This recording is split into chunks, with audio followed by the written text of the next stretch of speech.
you will begin to wonder what kind of rigged system we have in this country.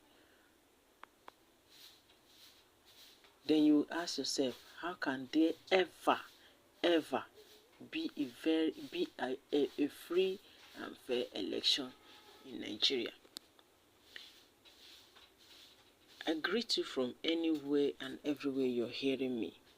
President Tinubu said this afternoon, I swore in the newly appointed Independent National Electoral Commissioners and members of the Board of the Code of Conduct at the State House in Abuja.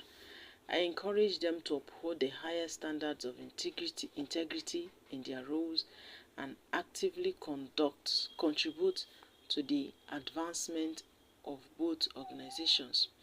Their efforts will play a crucial role in enhancing the effectiveness of our electoral process and promoting accountability on ultimately benefiting our nation. But the truth still remains that swearing in new INEC commissioners under a government that rose to power on the back of one of the most blatantly rigged elections in modern Nigerian history is the definition of irony. Let me tell you people something.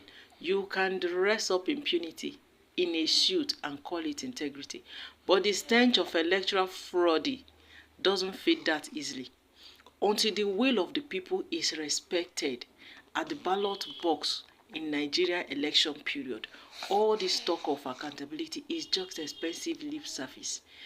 Go and check it anywhere. It cannot be done that way.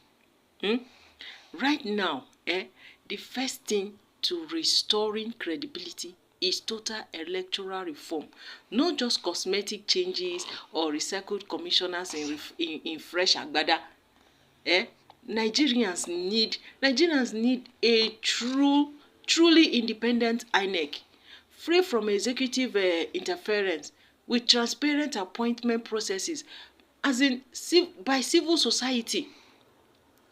Nigerians need mandatory real-time electronic transmission of results. No more technical glitches at critical moments. Just like the way, what is his name?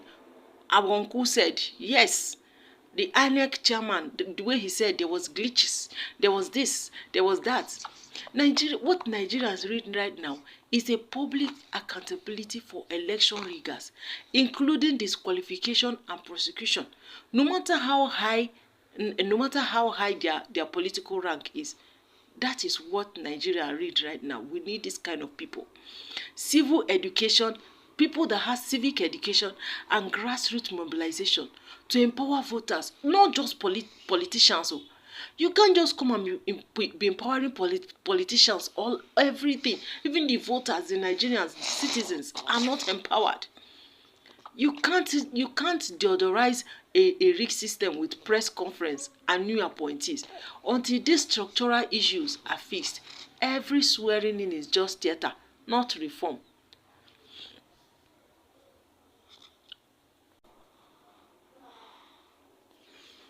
But from the way it seems, the way it is, people are beginning to feel that many are not trying to move on. Many are finding it very difficult to move on, that what has happened in the country, that we should stop dwelling in the past, that it is right now, that anybody that refused to move on is their own fault. There is an election, that someone must win, that you cannot, if you don't know that, if Obi had won, it would have still been other Tinubu supporters claiming rigging, that everybody should just learn.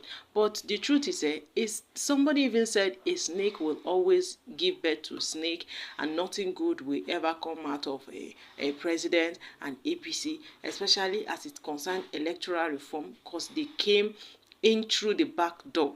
The fact is, let us stop lying to ourselves. We will keep doing what is right and speaking up anytime it is called. Because look at it now. A man that came through the wrong way, that is what the people are saying.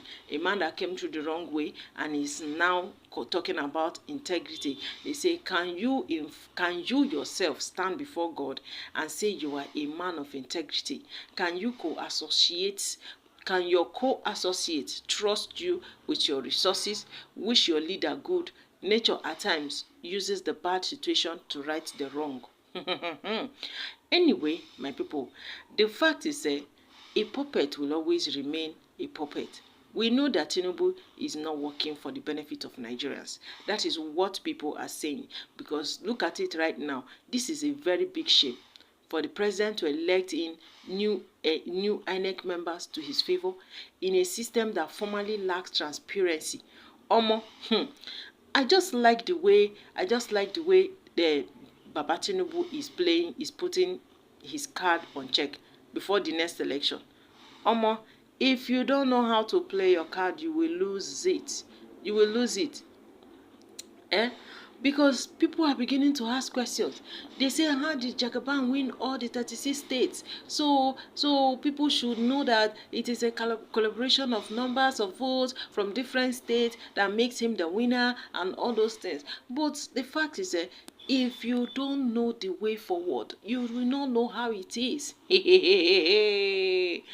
Anyway,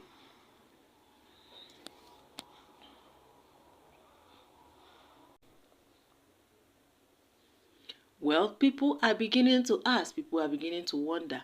They say if the president now appoints INEC commissioners, any need of elections in 2027, they say that your plan B will not save you in 2027 because they need to send some people back.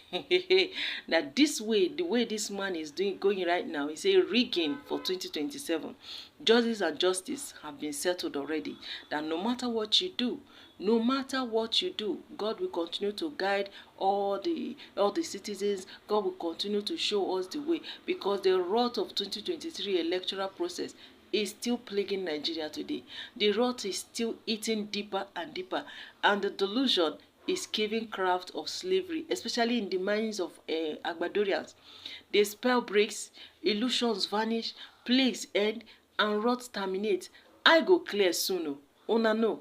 But when we talk now, they go say we no get respect for elderly people. People without integrity too, they will still come and open mouth and talk about integrity. Abeg, put your comment at the comment section. If you never subscribe to this channel, please do well to subscribe till I come your way again.